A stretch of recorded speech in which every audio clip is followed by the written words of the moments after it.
présentation de ce soir. Donc, Olivier, Domiti, Ivana et François. Il y avait aussi avec vous David, c'est ça? Jean-David.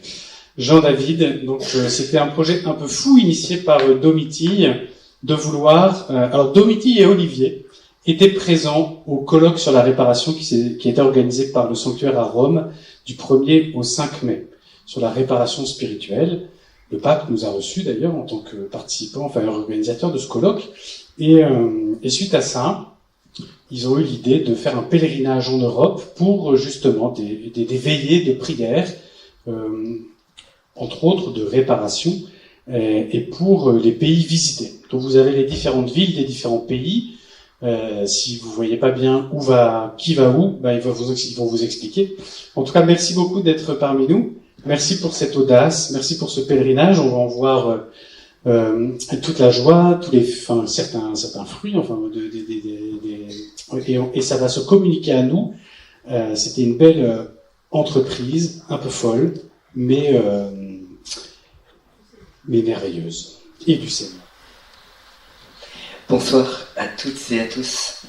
Merci beaucoup pour votre présence, qu'elle soit physique ou numérique, en présence aussi des reliques de Sainte Marguerite Marie, avec lesquelles on a voyagé, plus petite que le grand reliquaire que vous avez vu pour ceux qui étaient à la messe, heureusement, ça aurait été difficile à transporter. Moi je m'appelle Olivier Beneteau, je viens d'Angers, j'enseigne la littérature à l'université et je suis membre de la communauté de l'Emmanuel.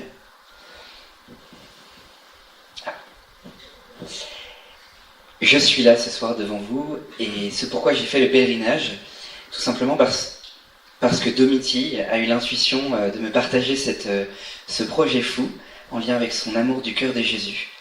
Moi j'ai été personnellement touché dans ma prière par la consécration au cœur de Jésus et je trouvais ce projet très beau, notamment pour prier pour notre vieille Europe qui a besoin de reconversion, de réévangélisation.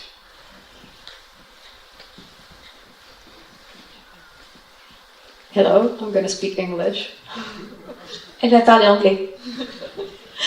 My name is Ivana. I am from Czech Republic. Elle s'appelle Ivana, elle vient de République tchèque.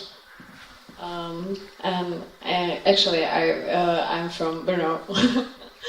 Elle est de Brno. And so I'm a student. I study literature, Czech literature and language at the university in Brno. Elle est étudiante en littérature tchèque à Brno à l'université. Yeah, and I know about this pilgrimage thanks to my brother who told me about this, and I just decided 2 weeks before that I want to go there. Elle connaît ce pèlerinage par son frère qui lui en a parlé, et elle a décidé de le faire il y a 2 semaines. Because I know Paramonial, I was here for 2 years ago for volunteering, and I wanted to come back and be with Jesus' heart. Elle connaît Paramonial parce qu'elle est venue ici pendant la session pour être volontaire, J2S, et elle voulait revenir pour... Merci. Et elle voulait revenir pour être avec le cœur de Jésus. Oui, c'est ça.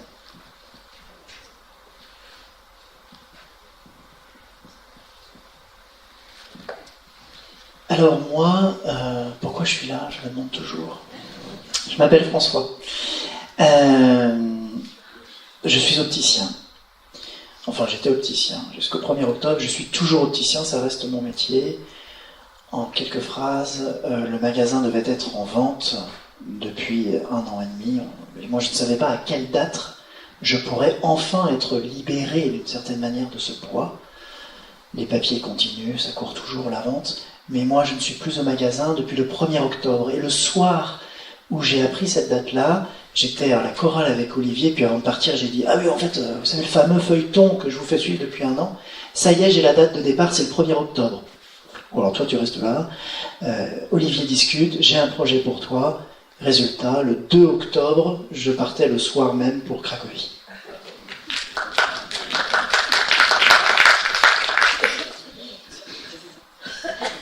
Alors juste, qu'est-ce qui m'a décidé? C'est pas du tout la foi, rien du tout. Évidemment, j'ai la foi, sinon je serais pas là. J'arrivais pas à discerner. Je trouvais juste que le projet était génial. Du coup, j'ai été à un mariage, parce qu'il m'a demandé de prendre un peu de temps pour réfléchir. J'ai été à un mariage, moi je voulais donner ma réponse tout de suite, oui. Je vais à un mariage, et je m'assois à côté de quelqu'un qui me dit « je suis polonais ». Et c'est encore mieux, il me dit qu'il a été... Je lui parle en fait de la balade que j'ai fait la semaine dernière au parc de Pignerol à Angers, qui connaît ça, levez la main. Il me dit « ah, je connais, parce que c'était le président de Pologne, avait habité là-bas ». Ok, super. Et après, je discute avec quelqu'un d'autre dans la soirée, il me dit « ah oui, je pars faire mes études en Pologne ». Je me suis dit « bon, bah, ok, j'y vais ». Voilà. Et donc j'appelle Domitil. Donc j'ai un peu eu cette intuition du pèlerinage il y a 5 ans. Voilà, dans ma prière, en fait, j'avais cette intuition du lien entre la Pologne et la France, et à quel point la Pologne pouvait vraiment redonner quelque chose à la France de sa ferveur qu'elle perdait, que je voyais qui me faisait souffrir de voir ça. Et puis après, j'ai eu une discussion avec des amis, dont une qui m'a parlé d'un texte que le père Martin Prader a écrit, qui fait le lien entre Sainte Marguerite Marie, Sainte Faustine, Parémoniale et Cracovie, et puis donc la réparation et la miséricorde. Et aussi pour aller plus loin dans les Écritures, entre Saint Jean et Saint Thomas. Et donc en fait, dans cette discussion, on s'est dit, mais en fait, il faudrait qu'on rejoigne Cracovie et Parémoniale en pèlerinage. Donc c'était en 2019, et au départ, l'idée était qu'on puisse le faire dès l'été 2020, et on s'est dit qu'on le ferait en stop entre les villes, et puis qu'on aurait cette optique vraiment d'évangélisation et de partage de l'amour du cœur de Jésus pour tous. Pour 2020, vous savez ce qui s'est passé, ce qui a fait que donc, nous ne sommes pas partis. Et en fait, le temps a fait que le projet a mûri et en fait est devenu réellement le projet du Seigneur. Parce que ça a donc mis du temps à se faire et qu'il a pris un nouveau tournant le 5 octobre 2021 lorsque le rapport de la SIAZ a été publié.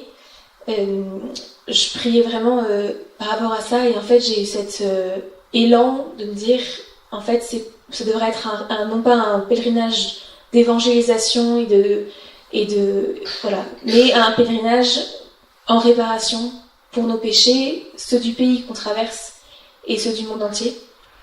Et comme ça, vraiment mêler la réparation et la miséricorde, qui sont ces deux grands piliers un peu de Parémoniale et Cracovie.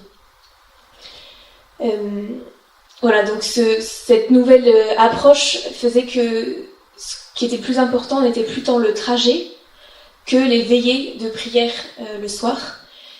Et c'est comme ça que progressivement et avec du temps et de la patience, en fait j'ai commencé à avoir des contacts dans les différentes villes pour créer vraiment des équipes locales qui permettent de proposer ce projet et puis après que ce soit vraiment intégré à la culture locale et que chaque équipe puisse vraiment mettre sa patte. Et donc ce soit les Tchèques qui organisent la soirée tchèque, ce soit les Polonais qui organisent la soirée polonaise, les Autrichiens, les Allemands, voilà.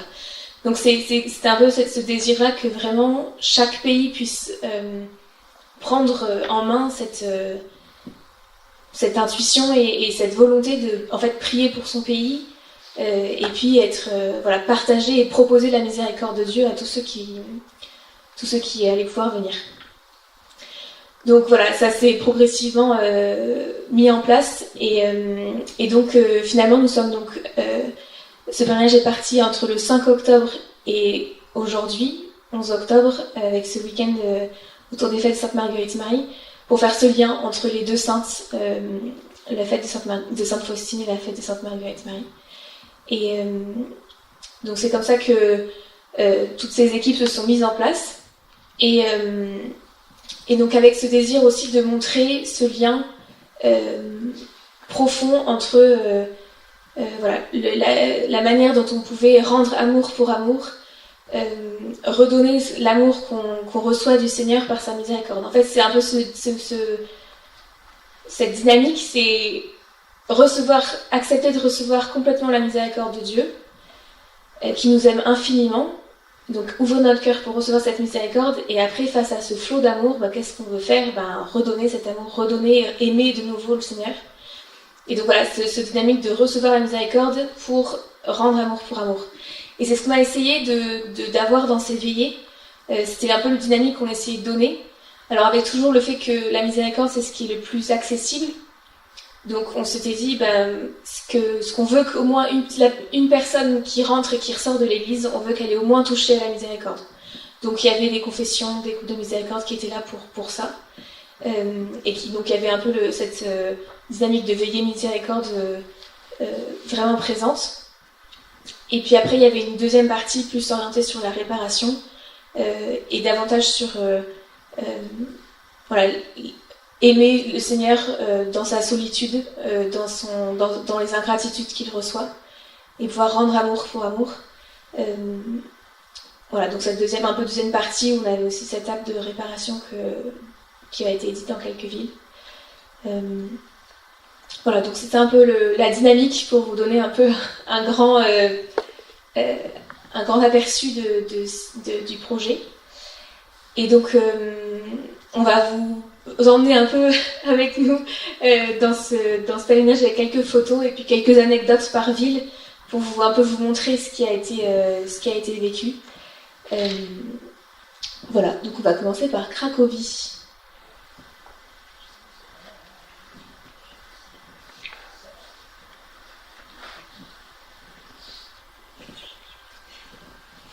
Alors, on a ajouté quelques photos. François et Jean-David, notamment, en ont pris quelques centaines. On va vous éviter un diaporama trop long, quelques aperçus des différentes veillées qu'on a pu obtenir et qu'on a pu vivre dans les différents pays par lesquels on est passé.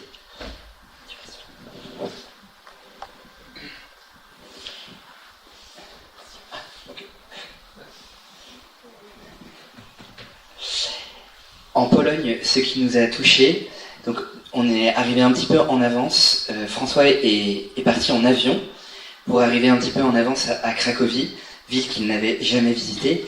Et moi, je suis venu à Paray-le-Monial trouver Louis-Pierre pour qu'il me remette les fameuses reliques qu'on a transportées dans un sac anonyme, un petit sac Décathlon qui ne payait pas de mine, mais que j'avais toujours avec moi. Et ensuite, j'ai pris le bus pendant un certain nombre d'heures, comme vous l'imaginez, jusqu'à Cracovie, où j'ai retrouvé François. Le samedi 5 octobre, en cette belle fête de Sainte Faustine, on est d'abord passé par le sanctuaire de la Miséricorde pour pouvoir confier l'ensemble de ce pèlerinage à l'intercession de Sainte Faustine. Et on a été très marqués dans nos différentes pérégrinations dans la ville de Cracovie par les nombreuses églises dans lesquelles il se passait un certain nombre d'activités en lien avec la fête de Sainte Faustine, dans lesquelles il y avait souvent l'adoration perpétuelle dans toutes les églises, une vraie ferveur tournée vers le Saint-Sacrement. Et on a rejoint au cours de la journée tout un groupe de jeunes Polonais, au moins 30-35, puisque les organisateurs de Cracovie avaient profité de l'occasion proposée par Domitille pour organiser un grand week-end jeune. Certains proches de la communauté de l'Emmanuel, d'autres non, qui venaient de toute la Pologne, principalement de Varsovie, mais pas uniquement. Certains qui se connaissaient très bien, d'autres un peu moins. Et la fameuse veillée qui prenait place le samedi soir au cœur de leur week-end jeune.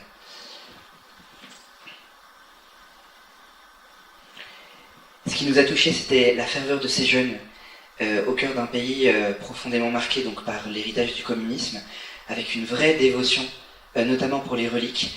Et ce qui était beau, c'est que d'une certaine façon, l'intuition portée par Domitille trouvait dans cette première veillée déjà son plein accomplissement, puisque sur l'autel de la veillée, donc vous pouvez le voir ici, dans la photo principale, se trouvaient donc les reliques de Marguerite Marie et puis les reliques de Sainte Faustine, très heureuses d'être ensemble, de se rencontrer, l'une du XVIIe siècle, l'autre du XXe siècle, mais on sentait une grande proximité de cœur.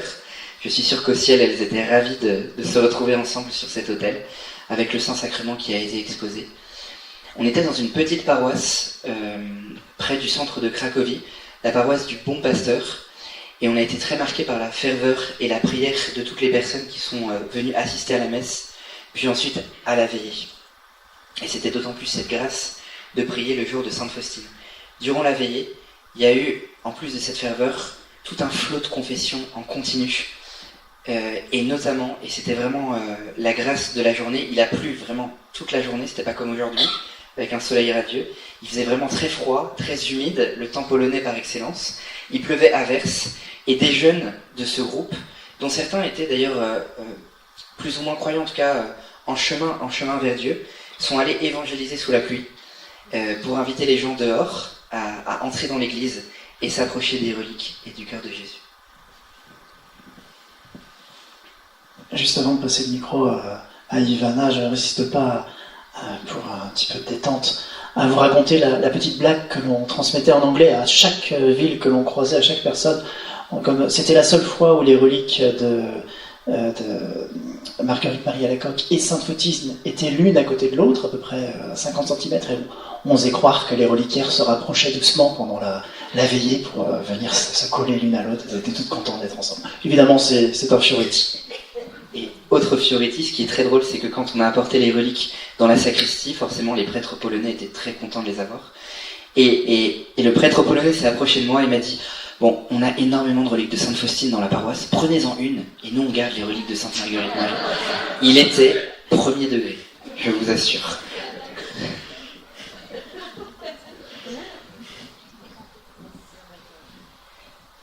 Après Cracovie, donc François et Olivier sont partis jusqu'à Brno, donc en République tchèque. So I joined in Brno, Elle a rejoint donc à Brno. as I said before. And actually, I was singing on the Mercy evening Elle chantait pour la veillée with my friends from Maisonneuve. avec ses amis de Maisonneuve. And actually, I will just shortly say a little testimony. Elle va dire un petit témoignage. Actually, it's been a few months since I was quite skeptical in faith. Ça faisait quelques mois qu'elle était un peu sceptique dans sa foi. Because some very hard things happened and I didn't know what to do with it. Parce que des choses très difficiles se passaient et elle ne savait pas quoi faire avec.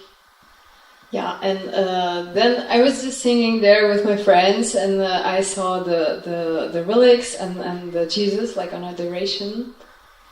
Donc elle était en train de chanter et elle voyait les reliques et Jésus derrière un Saint-Sacrement. Yeah, and we were singing this song. I will sing it in Czech, but I'm sure you know it. Et elle chantait ce chant qu'elle va chanter en tchèque, mais elle est sûre que vous le connaissez. Because it's from French. Parce que c'est français à la base. Slyš, synu můj, chvíli teď stůj, znám tě a chtěl bych tě zbavit všech zbyt, etc. So yeah, it's from French. The thing about this song is that God is speaking to the people. La chose avec ce chant, c'est que Dieu parle aux gens. Yeah, and I am not sure if in the French it's exactly the same as the translation, but it's like it says here, my son, I'm talking to you, I love you, and I support you. Vous n'êtes pas sûr que la traduction soit exacte entre le français et le tchèque, mais en tout cas en tchèque c'est mon fils, je suis là, je t'aime et je te soutiens. And I was singing it, and it was very it touched me a lot. It was a very big experience. Et quand elle l'a chanté, ça l'a vraiment touchée. Ça a été une vraie expérience spirituelle. So that was the beginning of this pilgrimage where God touched me a lot, but this was the beginning moment, the starting point. Donc c'était le premier moment, le début pour le pèlerinage pour elle, où le Seigneur l'a vraiment touchée. So that's it. We were singing with my friends, and Olivier and François really liked it. Donc ils ont chanté avec leurs amis et c'était très beau. Olivier et François l'ont beaucoup aimé. Yeah, and in Brno it's not very usual to have some relics. It was like the people aren't used to it. Et à Brno, les personnes ne sont pas du tout habituées à avoir des reliques. But the church was full. Mais l'église était pleine. And it was a very strong evening. C'était une soirée très puissante. Et voilà. Et voilà.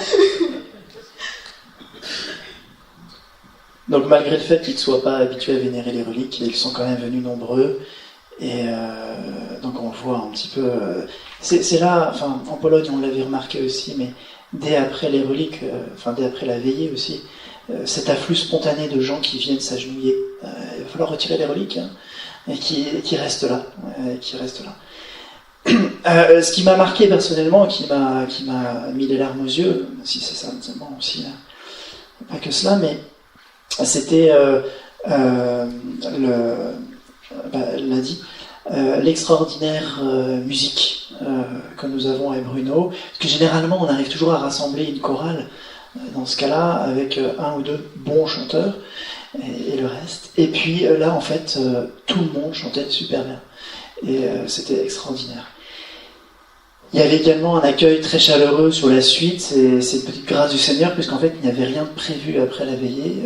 On nous avait préparé un dîner incroyable tchèque dans notre petit qu'on devait prendre tout seul dans notre petite voilà. Et puis on m'avait dit que les chanteurs, oui on savait pas trop, à la fin ils faisaient tous un truc. Bon. Et puis finalement, en fait, la grâce a fait que on a voulu prendre une photo avec les chanteurs. Et en un clin d'œil, en fait, finalement, ils nous ont invités au restaurant. Donc, on a emmené la nourriture chaque après, et pour le manger plus tard. Et on a passé une soirée incroyable avec des shops de bière et la grâce, bien sûr, qui nous accompagnait. Et juste une petite chose, pour vous montrer un exemple de vraiment acculturation, on va dire, des veillées. Bruno, ça a commencé à 18h30. Puis la messe. Donc en fait c'était vraiment tôt entre guillemets. Par exemple à Lyon hier c'était bon il y avait les prières des malades donc c'est différent, mais à Lausanne peut-être c'était à 20h. Enfin voilà, donc c'était en fonction des villes vraiment, ça s'est vraiment fait en fonction de leur culture. Ensuite on s'est dirigé vers la ville de Vienne, qui était aussi une vraie découverte culturelle, profondément touchée par la beauté du centre-ville. On était vraiment au cœur du centre historique de Vienne. Je ne sais pas si vous y êtes déjà allé, mais c'est absolument splendide, près de la mairie centrale, dans une maison qui s'appelle la Fiegelhaus, pardon pour mon accent allemand, où certains membres de la communauté, mais pas uniquement, portent un très beau projet d'évangélisation. La maison s'appelle Maison pour le dialogue et l'évangélisation, et est portée par notamment une petite équipe, mais un homme qui s'appelle Otto. I don't remember. Neubauer. Neubauer. Otto Neubauer. Otto Neubauer. Qui apparemment est très connu en effet en Europe centrale et en Europe de l'Est, qui a écrit un livre très important pour l'évangélisation, la nouvelle évangélisation, qui nous a accueillis, vraiment un homme qui vit de l'Esprit de Dieu, avec un vrai cœur ouvert et disponible, et avec qui on a pu approfondir aussi, c'est un vrai temps de réflexion posée lors du déjeuner, les enjeux de la nouvelle évangélisation, notamment en Autriche. Il nous a un petit peu partagé des problématiques qu'il rencontrait, qui étaient liées notamment à l'histoire de l'Autriche. C'est issu de l'ancien empire austro-hongrois, qui avait cette habitude de dialoguer précisément avec différentes sensibilités, différentes langues, différentes cultures, pour essayer de trouver une unité. Non pas une unité qui efface les différences, mais qui accepte le débat. Et parfois un débat profond, difficile, sensible, et c'est justement le but de cette maison au centre de Vienne, où habitent des gens complètement athées, des gens profondément croyants, agnostiques, de différentes sensibilités et religions. Et c'était un vrai exemple d'écouter son témoignage, même pour nous qui voyagions à travers l'ensemble de l'Europe, qui traversions différentes réalités culturelles. D'ailleurs, c'était pas toujours facile, comme vous l'imaginez, de passer d'une langue à une autre en l'espace d'un jour à l'autre, d'une réalité culturelle à une autre, puisqu'on voyageait le matin, on arrivait souvent dans l'après-midi, et puis la veillée le soir. Alors, il faut savoir qu'Olivier, pendant tout le trajet, vous voyez les reliques ici, très bien habillées, très bien mises en valeur, il les portait dans un sac à dos quechua. Voilà. Donc, il ne les quittait jamais des mains. On y veillait. Et cet après-midi-là, juste après que Otto nous ait accueillis à Vienne avec les autres personnes, moi en tout cas j'étais personnellement claqué, et il a été temps d'aller voir les visitandines justement de Vienne. Et alors on retient déjà leur large sourire. Mais c'est la première fois surtout que Olivier lâchait le sac quechua, enfin lâchait en fait notre chère sœur. Et donc on les a confiés au sourire de la mère supérieure. La petite anecdote après, donc je dis qu'au Moyen-Âge, il est arrivé qu'on prête des reliques et qu'on récupère autre chose à la place. Donc on a quand même inspecté après, vérifié qu'on ait bien récupéré les bonnes reliques. Alors, l'inquiétude, la réelle inquiétude, on vous en parlera un petit peu plus tard, c'est qu'à Vienne, on ne savait pas trop comment ça allait s'organiser, visiblement les organisateurs non plus. Et quand on a lâché les reliques chez les visitandines, on s'est dit, mais donc elle reste jusqu'à la veillée ce soir. On nous a montré une petite pièce, toute petite, sur laquelle il y aura la veillée le soir. On s'est dit, ils vont faire ça entre nous, à huis clos. Et on pensait qu'il y aurait personne. Et moi, honnêtement, j'en avais un peu ras-le-bol. J'avais envie de visiter la ville, parce que j'étais claqué. Et j'ai dit, finalement, on est arrivé, il y a eu la vénération des reliques par les sœurs, suivie d'une adoration et des vêpres. Et nous, on est arrivé à la fin de l'adoration et des vêpres. On s'était dans des temps très courts quand même. Et on arrive donc à la fin de l'adoration en se disant, on va pouvoir y avoir trois mamies locales qui aiment les visitandines. Et en fait, la chapelle était comble. Il y avait un monde de fous. Il n'y avait même plus de quoi s'asseoir. Il n'y avait plus de livret pour nous, pour les vêpres. Ils avaient déplacé la fête du jour, parce que c'est en semaine, un jour où les gens travaillent, une heure où les gens travaillent. Ils avaient déplacé la fête du jour par la fête du Saint-Sacrement, et ils avaient fait, du Sacré-Cœur, et ils avaient fait tout comme c'était le Sacré-Cœur. Ça veut dire grand orgue, violon, grands ornements, c'était le Sacré-Cœur, quoi. Et donc ça a été une des vêpres, grande vêpre incroyable. Et vous voyez les petites sœurs qui se marrent sur le côté. Donc elles étaient extrêmement heureuses de toute cette agitation. Et spontanément, à la fin des vêpres, on n'arrivait plus à reprendre les reliques, puisque, alors pas par la volonté des sœurs, mais les gens prenaient leur chapelet et ils donnaient leur chapelet, ils donnaient leur mouchoir, ils donnaient leur tout ce qu'ils avaient pour faire un contact direct avec les reliques, pour venir emporter quelque chose de cette spiritualité et le garder chez eux, le propager. Yeah, and then we get to the Figel House and we had a birthday evening. Donc à Figel House, il y avait la soirée, donc, ensuite. And actually, I was in the front of the Jesus, very, very close. Elle était très proche de Jésus. And I was there, like with music. They asked me if I can sing. It doesn't matter. On lui avait demandé de pouvoir chanter. But the important thing is that next to me was a very kind woman. Mais la chose importante, c'est qu'à côté d'elle, il y avait une dame très gentille. And she translated to me like from German. Et elle traduisait de l'allemand. Yeah, and then in the middle of the evening, like I don't know how, but by accident, au milieu de la soirée, she just touched me and asked me, "Oh, don't you want to pray how the love of God is so big?" Donc au milieu de la soirée, un peu sans prévenir, elle s'est approchée en me demandant est-ce que tu veux bien prier et dire à quel point l'amour de Dieu est si grand. And I was shaking because I wasn't praying for a long time, and I just was very nervous, and so etc. Donc elle était très nerveuse, elle tremblait un peu parce que ça fait longtemps qu'elle n'avait pas prié comme ça spontanément. But she just was very calm and told me that, okay, if you want, just pray. You have the opportunity. If you don't, just don't. Et donc elle était très simple. Voilà, si tu veux, tu peux, mais tu n'es pas obligé. So I tried. Donc elle a essayé. And also, again, I don't know how it happened, but I just knew what to say. I was praying for a very long time. I said so many things. which wasn't really for me. I'm sure it was God because I couldn't imagine this. Donc elle a commencé à prier et en fait elle sait pas comment mais elle sait que c'était de Dieu parce qu'elle aurait pas pu faire ça. Et elle a prié pendant un long moment et c'était très beau.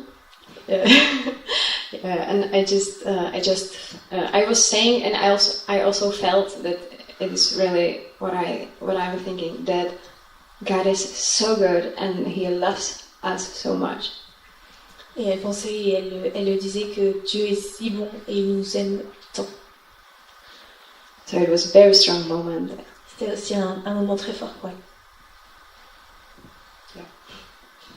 Et la soirée s'est conclue et c'était vraiment une particularité de la veillée de Vienne par un Te Deum très puissant. On a chanté ensemble après avoir chanté également le chapelet de la miséricorde. Et il y avait une vraie ferveur redoublée aussi par le fait que, et c'est quelque chose que la responsable m'a confié à la fin de la soirée, normalement ils organisent tous les mardis une veillée à la Figelaus avec des habitués. Et ce jour-là, il y avait au moins, selon ses dires, 30 ou 40 personnes qu'elle n'avait absolument jamais vues. Et elle ne savait pas d'où ils venaient et comment ils étaient arrivés là. Il faut imaginer une maison au 3e étage, avec plusieurs escaliers, un petit labyrinthe. C'était pas accessible de la rue. Une vraie résidence. Donc nous voilà déjà arrivés à Munich. Vous avez de la chance, vous n'êtes pas dans le bus, vous, c'est rapide. Vous voyez peut-être... Ah, on n'a pas... Si l'église à gauche, c'est une vraie photo, c'est nous qui l'avons prise. C'est extraordinairement beau. Cette église, ce qui n'était pas évident, parce que quand on arrivait à Munich, on a vu des bâtiments pas mal reconstruits. On ne savait pas trop à quoi on allait s'attendre. Et en fait, c'était, je crois, la plus belle veillée artistiquement, on va dire, enfin, si c'est pas le bon mot, esthétiquement, avec bien évidemment, on va pas s'attarder là-dessus, mais aussi des chants toujours, des confessions en permanence des confessions, des groupes de miséricorde très très demandés également, et puis cette particularité des petites bougies que les gens ont apportées, très nombreuses, et cette dévotion extraordinaire. Une petite anecdote donc sur, j'avais demandé à Omblin. Alors, on me reprend encore sur son nom, Humblin. Donc moi, j'avais juste par WhatsApp, elle m'avait contacté, je pensais que c'était une Allemande, et je savais pas comment on disait, donc je l'ai appelée Humbeline pendant tout le séjour, et en fait c'est Humblin. Alors c'est... Pardon. Ah, ça fait double emploi. Ok. Double grâce alors. J'aime mettre un peu plus loin. Et alors online, moi ça faisait quand même un moment que j'étais là. Puis moi je suis venu depuis à Pologne un petit peu avant, donc on commençait déjà à voir les jours dans les pattes. Et je me suis dit, toutes ces paroles qui sont données aux gens, j'aimerais bien en avoir une aussi. Donc on allait piocher de temps en temps. Et j'ai demandé à l'équipe donc de Humbeline de piocher, de trouver pour nous la grâce d'une petite parole pour nous accompagner. Et je n'ai pas été exaucé. Le soir, rien. Je me suis dit, ils ont oublié. Et ça m'a un petit peu peiné. Et en fait, ce matin, à Lyon, elle m'envoie sur WhatsApp, donc par message, un texte avec écrit, vous savez, le titre « Fin de mission » et le retour des disciples. Et verset par verset, c'était tout ce qu'on avait vécu. Entre les difficultés, alors pas les lapidations, mais presque, et bien évidemment les nombreuses grâces. C'est un texte qui nous a énormément réconfortés, donc un lien aussi qui a été tissé dans le temps à travers ce pèlerinage. Ce qui nous a beaucoup touché durant cette veillée à Munich, c'est notamment ce moment où le prêtre, il y en avait 3, le curé de la paroisse a béni toutes les personnes présentes dans l'église avec le Saint-Sacrement, en passant à travers eux, avec le sacristain, je n'avais jamais vu ça, qui les suivait avec un projecteur pour éclairer le Saint-Sacrement derrière, ce qui crée une ambiance et une esthétique absolument extraordinaire. Ils ont le sens du détail, ces Allemands. tout est très carré, mais en tout cas c'était vraiment très beau, avec une ferveur très profonde. Et la particularité de cette veillée précisément, c'est que Humbeline avait demandé au sacristain de ne pas fermer les portes de l'église. Et tout au long de la veillée, le sacristain est revenu vers elle en lui disant « mais on devrait fermer, il y a des gens qui vont passer ». La particularité, c'était précisément que cette église se trouvait au centre de la ville. Il faut imaginer vraiment la vieille ville historique de Munich, avec l'église au centre, donc avec énormément de touristes, beaucoup de monde. Vous imaginez, hein, on était un soir aux alentours de 20h, la vie animée avec les bars tout autour, donc beaucoup de bruit, les ambulances qui passaient, et puis des personnes qui littéralement criaient des choses en allemand. Je n'ai pas compris personnellement ce que ça voulait dire, j'espère que c'était audible catholiquement, mais je ne pense pas. Et il y a eu ça tout au long de la soirée, des personnes qui criaient. Et le sacristain est revenu vers Humbeline en disant il faut vraiment qu'on ferme les portes pour avoir un vrai recueillement. Et Humbeline, à de nombreuses reprises, lui a dit non, on laisse ouvert pour que les personnes puissent rentrer et pour qu'on prie vraiment avec toute la réalité du monde. C'était aussi le cœur de notre mission, hein, prier pour les pays par lesquels on passe et pour toute leur réalité, si déchristianisée soit-elle. Et il y a énormément de personnes non-croyantes qui passaient par là par hasard, qui se sont avancés, posé une bougie simplement à contempler la beauté de l'église.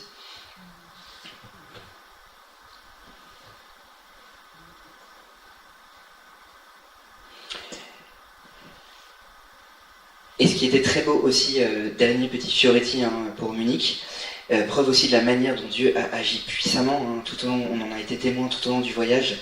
La responsable locale, donc Humbeline, avait appelé de nombreuses personnes en service un peu au dernier moment. Elle n'avait pas eu beaucoup de réponses. Elle se disait mais il va y avoir 3 personnes dans l'église. C'était souvent un peu le même discours, hein. On s'attendait à avoir 3 personnes dans l'église et c'était tout le temps plein à craquer. Le Seigneur a appelé, hein, décidément il est très bon en communication, comme quoi les forces humaines ne suffisent pas. Merci pour ton sermon, Louis-Pierre. Et notamment, nous, c'était très étrange comme expérience, parce que nous, on était seulement porteurs de reliques. On n'avait rien organisé, il y avait l'intuition bien sûr de Domitille. On avait travaillé, surtout Domitille, avec les équipes locales en amont. Mais nous, on venait juste apporter un sac à dos Quechua, et on se retrouvait dans des salles avec plein de monde. Et c'était notamment le cas à Munich. On arrivait dans le presbytère, et il y avait, je sais pas, une trentaine de personnes, toute l'équipe présente, alors que Humbeline avait été toute seule pour porter la veillée. Et notamment avec des gens qui sont venus vers elle en disant j'ai appris que vous organisiez une veillée. Elle ne savait pas comment, il l'avait appris. Et je viens spontanément pour donner mon aide, pour des groupes de miséricorde, pour louer avec vous, pour exercer les charismes, que sais-je encore. Action concrète de la providence qui se déploie dans la faiblesse. Et pour couronner le tout, la veillée de Munich a même été diffusée en live grâce au bienfait de la technologie moderne.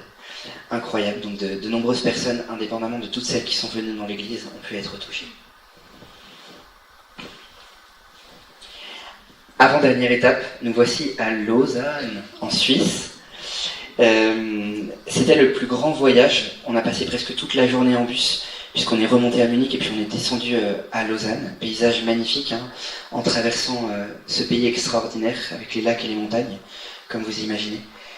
On a été accueillis dans cette paroisse du centre-ville et on a été profondément marqués. C'était vraiment la caractéristique de cette veillée, puisque chaque veillée avait une couleur particulière par la profondeur notamment du silence. Chose qui avait été plus ou moins présente lors des veillées précédentes où il y avait beaucoup de musique, hein, la beauté des chants, le piano qui accompagne. À Munich, il y a eu de la musique en continu. Et là, il y avait des vrais et grands moments de silence, très appréciables, avec une vraie ferveur, moins sensible, mais plus profonde et recueillie. Ce qui nous a aussi beaucoup marqué en Suisse, c'est que le garçon qui nous accueillait, Thomas, a été mis en contact avec un Français, Jean. Il y a beaucoup de Français, comme vous l'imaginez, à Lausanne, c'est la partie française, hein, qui venait de Lille et qui a d'ailleurs rencontré Domitille. Peut-être que tu peux dire un mot sur Jean. Non, je les ai juste mis en contact. Et effectivement, Jean, j'ai eu une discussion avec lui pendant le forum des jeunes à Paris, ici. Et voilà. Et en fait, je lui ai parlé un peu de tout le projet du Sacré-Cœur de manière assez large. Et en fait, de ce que j'ai compris, c'était très beau, c'est qu'il a vraiment pris pour lui-même tout ce que je lui avais partagé, et puis les différents textes à partir duquel il a écrit son enseignement. Et voilà. Enfin, il a vraiment prie pour lui, tout ça, donc c'est très touchant. C'était d'autant plus touchant que c'était le seul enseignement de toutes les veillées qu'on a vécues. Comme vous l'avez compris, hein, ce n'était pas l'objectif des veillées d'avoir des enseignements sur le cœur de Jésus. Mais lui a pris ce temps, au début de la veillée, après mon mot d'introduction. Il a repris toute la spiritualité du cœur de Jésus, hein, depuis l'Ancien Testament, en passant par l'épisode bien sûr de Saint Jean qui repose sur le cœur de Jésus, Saint Thomas qui met ses doigts dans les plaies du ressuscité. Et puis il a expliqué en profondeur le message de Sainte Marguerite Marie en n'omettant aucun détail des révélations. Souvent on se concentre sur la profondeur de l'amour de Dieu pour nous, et c'est vraiment le cœur du message, mais en rappelant aussi toutes les ingratitudes liées au cœur de Dieu, et surtout de la part notamment des consacrés et des chrétiens en général, à qui on donne beaucoup, on demandera beaucoup. Et il a fait le lien profond entre Sainte Marguerite Marie et Sainte Faustine, et il a introduit de façon assez providentielle, il préparait la veillée les mois précédents, et en rentrant d'un week-end communautaire en France, il a été ramené par un couple qu'il ne connaissait pas du tout, simple covoiturage. Ce couple venait de Saint-Étienne, ils sont à Lausanne maintenant, et ils ont témoigné d'une guérison reçue par le pouvoir des reliques de Sainte Faustine et son intercession. C'est un homme qui a eu un cancer du pancréas très violent, et on lui a apposé les reliques. Bien sûr, ce n'est pas magique, hein. C'est par la foi qu'on croit que Dieu peut déployer sa force dans la faiblesse, et il a été guéri par l'entremise de ces reliques. Et en relisant leur chemin de mariage quelques mois plus tard, ils ont pris conscience qu'ils s'étaient mariés le 5 octobre. Donc c'était vraiment un témoignage ultra profond. Je pense qu'il a créé cette ferveur, cette profondeur dans le silence, à partir de cette puissance qui se déploie par l'intercession de ces saintes à qui Dieu a révélé la profondeur de son amour. Pour rebondir, donc le 5 octobre, il s'est passé énormément de choses, puisqu'on s'est rendu compte ce matin, en fait, il y avait une statue à Fourvière, on était à Lyon, petite anecdote, hein, j'ai demandé à Ivana de prendre une photo pour Cracovie, où on avait été touché aussi par le témoignage de la dévotion envers Saint Jean-Paul II. Et en fait, sous la plaque de Saint Jean-Paul II, qui est à Fourvière, eh bien, il est venu là le 5 octobre, où on était, nous, en Pologne. Donc ça avait encore des petits liens supplémentaires. Comme Saint Jean-Paul II à Paris-Mounière, décidément, il aime beaucoup le 5 octobre. Ah oui ? Logique. Alors évidemment, il y avait le défi pastoral était aidé, puisque enfin en Lausanne, la barrière de la langue, sauf pour toi Ivana, était rompue après l'Allemagne où personne ne parlait allemand en fait de nous. Et donc ça nous a permis d'aller plus facilement vers toutes les périphéries, mais aussi simplement ceux qui étaient là, notamment les scouts d'Europe. Petite anecdote, justement, il y avait un scout qui avait un projet justement de pèlerinage en Pologne, et ça l'a conforté dans son projet. Évidemment, on ne lui prêtera pas les reliques. Peut-être vous. Il n'y avait pas de reliques dans son projet. Ah oui, petit, toujours avec des reliques. La grâce aussi de Lausanne, c'était que justement ils avaient une sorte de festival de reliques, puisqu'ils venaient de recevoir celle de Sainte Thérèse, et que quelques jours après arrivait celle de Carlo Acutis, vous savez, le jeune qui a été sanctifié. Béatifié. Ensuite, donc hier, donc c'était à Lyon. Donc à Saint-Nizier, il y avait un magnifique arc-en-ciel, c'était assez incroyable.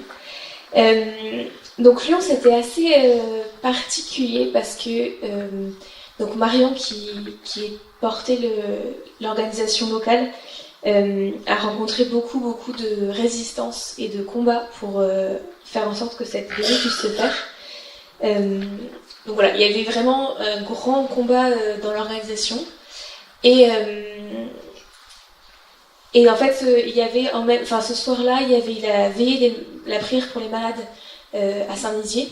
Et donc en fait, finalement, ça s'est un peu mêlé à la prière des malades. Donc on avait les reliques qui étaient présentes tout du long. Et donc il y a eu une première partie avec l'équipe de la prière des malades qui était vraiment prier pour la guérison. Et ensuite, une deuxième partie qui était davantage orienté sur la réparation. Et ce qui était beau, c'était que, je sais pas s'il y en a une image, si, il y avait les reliques et puis l'icône de Sainte Faustine, enfin du Christ né avec Dieu, qui était juste derrière. Et en fait, ça a un peu rassemblé, quoi. Voilà, c'était la dernière veillée et ça a revenu après Cracovie où il y avait les deux reliques. Là, on a pu avoir quelque chose qui synthétisait. Ce qui nous a marqué dans ces résistances qui n'ont pas été présentes, en tout cas pas de cet ordre-là, c'était plutôt des résistances techniques ou matérielles au début du pèlerinage, c'est que, comme François d'ailleurs l'a très bien senti à partir de la Suisse, plus on se rapprochait de la France, plus on avait des résistances au niveau spirituel. Et c'était aussi l'objectif du voyage, hein, partir de Cracovie pour voir ce que le message de Sainte Faustine en lien avec celui de Marguerite Marie pourrait apporter à la France pour essayer de renouveler quelque chose de notre ferveur pour la fille aînée de l'Église. On a été marqué de tous ces combats qu'a porté Marion et qu'elle a vécu durant tous les mois de préparation. Elle a eu beaucoup de refus, elle a eu beaucoup d'indifférence, notamment de la part de certains frères de communauté. Il y avait très peu de membres de la province de Lyon, de la part de certains prêtres du diocèse. Et je pense qu'on était tous en combat à ce moment-là. Au vu des difficultés, c'était la première fois vraiment qu'on rencontrait de tels obstacles.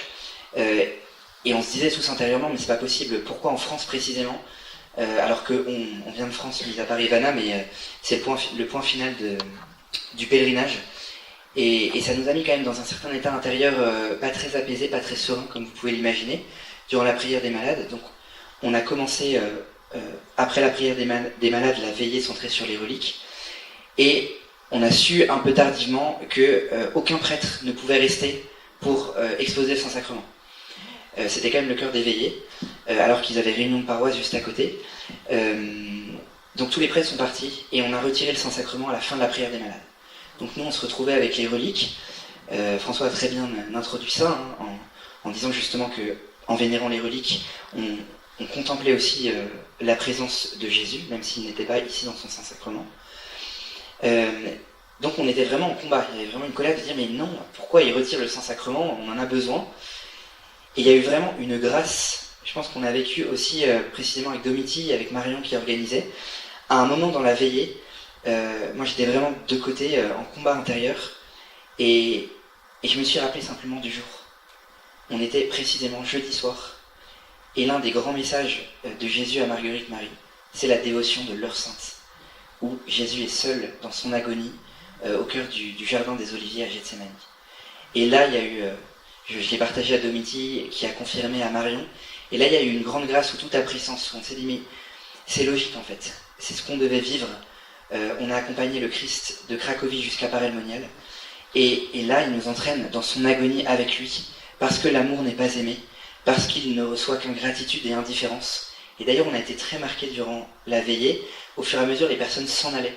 Il y avait très peu de personnes, et qui restaient souvent des personnes très humbles, très pauvres, certains SDF, qui sont restés jusqu'à la fin, notamment cette dame, qui est très, très touchante. Les petites sœurs des pauvres aussi, qui nous ont accompagnés dans notre prière.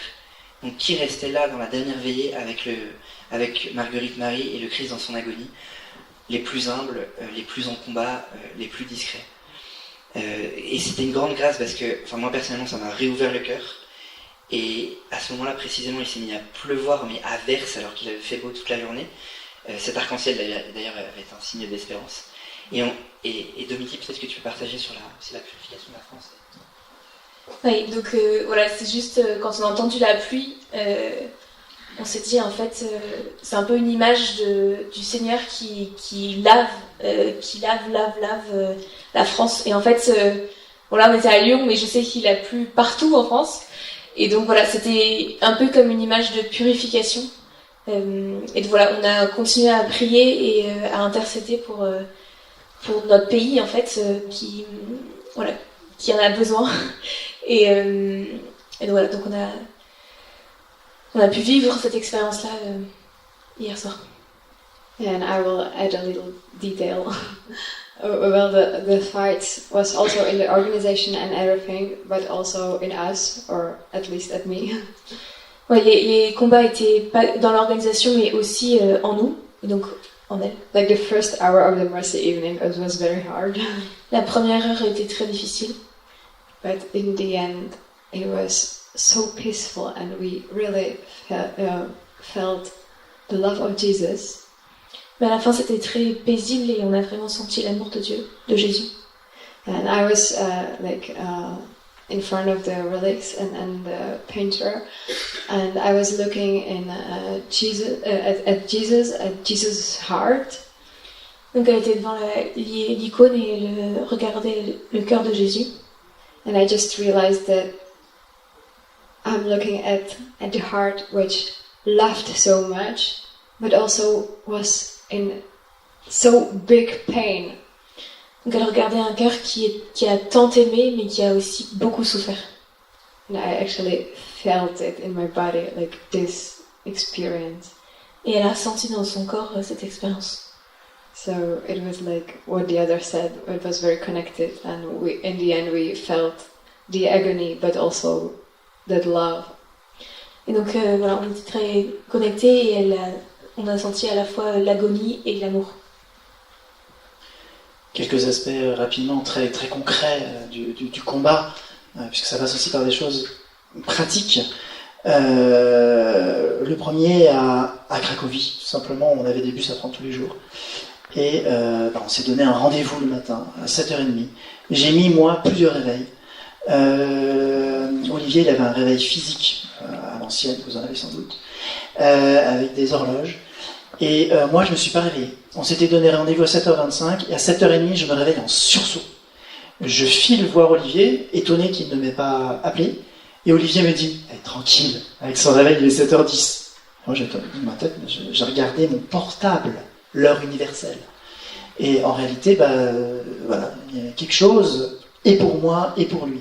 On a couru, on a mis un... Alors oui, non, avant de partir, on nous avait dit que les portes seraient ouvertes pour accéder à la cuisine, où il y avait le manteau d'Olivier avec l'étiquette, tout ça. Et il y avait quand même 2 portes, et les 2 étaient fermées alors qu'elles devaient être ouvertes. On nous avait même dit que si vous aviez faim dans la nuit, vous iriez piquer dans la cuisine, pas de problème. Tout était fermé, il n'y avait personne pour ouvrir, il n'y avait pas de clé, rien. Donc finalement, on a fini par trouver quelqu'un, et les clés étaient posées sur une photo du Sacré-Cœur de Jésus. Donc, un petit peu. Parce qu'il y avait beaucoup de clés. Donc on en a essayé plusieurs. La seule qui permettait d'ouvrir la porte, c'est celle qui était sur la photo du cœur de Jésus. Bon, il y a eu d'autres choses, je passe, des points sur le GPS qui se déplacent, des histoires de stations. Le bus, vous savez, on peut suivre en temps réel. Et puis en fait, il se déplace au dernier moment, donc du coup ça nous met dans le doute. Puis finalement, il faut s'agripper l'un l'autre pour sortir du bus, parce que sinon on croyait qu'on était à 2 km plus loin. Que des choses comme ça, donc c'était un petit peu violent quand même. À Vienne, qu'est-ce qui s'est passé? Alors à Vienne, on arrive dans le métro, accueilli par une personne qui commence à nous dire qu'ils sont un peu pas très organisés, que c'est un peu compliqué, qu'ils ont eu beaucoup de combats. Il y a une personne qui était dans l'organisation, finalement, non, etc. Donc elle avait l'air un peu stressée. On avait une station de métro à prendre, un arrêt, 1 heure d'arrêt. Et on était très en retard. Et finalement, on a eu le ballon, pas trop. Et le bus s'est arrêté 50 minutes. Et au bout de 40 minutes, on s'est dit qu'on va quand même prier. On commence à faire Je vous salue Marie, il y a une annonce, on va redémarrer. On fait une dizaine, il redémarre. Voilà, comme quoi, c'est simple en fait. Ce qui était très beau juste par rapport à ça, c'est que dans l'un des textes au début du pèlerinage, on a été très marqué par le fait que l'évangile disait « Mais vous verrez Satan tomber du ciel ». Et on sentait qu'il y avait énormément d'obstacles et de défis physiques, mais qu'à aucun moment on a été remis en question dans notre espérance, dans notre foi et dans notre charité. Le malin ne pouvait attaquer que des aspects très matériels. Voilà, donc on va s'arrêter là pour ce qu'on a. Donc après Lyon, on est arrivé ici tout à l'heure. Et voilà, donc nous sommes à Paray-le-Monial. Et voilà, c'est juste une petite chose à garder un peu, c'est qu'en fait ce projet, il a vraiment, comme je vous l'ai dit au début, il a vraiment pris du temps à se mettre en place. Et en fait, c'était vraiment le projet du Seigneur. À chaque fois, c'était ça dans ma prière quand il y avait des problèmes dans la préparation, que je me suis retrouvée toute seule à un moment donné à pouvoir partir. Finalement, l'équipe a changé, et puis finalement, je n'ai pas pu partir. Enfin voilà, donc il y a eu plein de choses. Mais en fait, ça s'est fait. Et en fait, c'était vraiment le Seigneur. Et vraiment, à chaque fois, on s'est redit, vraiment, c'est le projet du Seigneur. Et c'est lui qui a fait en sorte que ça se fasse. Et c'est lui qui donne les fruits. Et c'est lui qui va permettre que ça continue à porter du fruit dans le futur. Donc voilà, on veut vraiment rendre grâce au Seigneur, le remercier pour ses merveilles. Et voilà, et le prier pour les accomplis.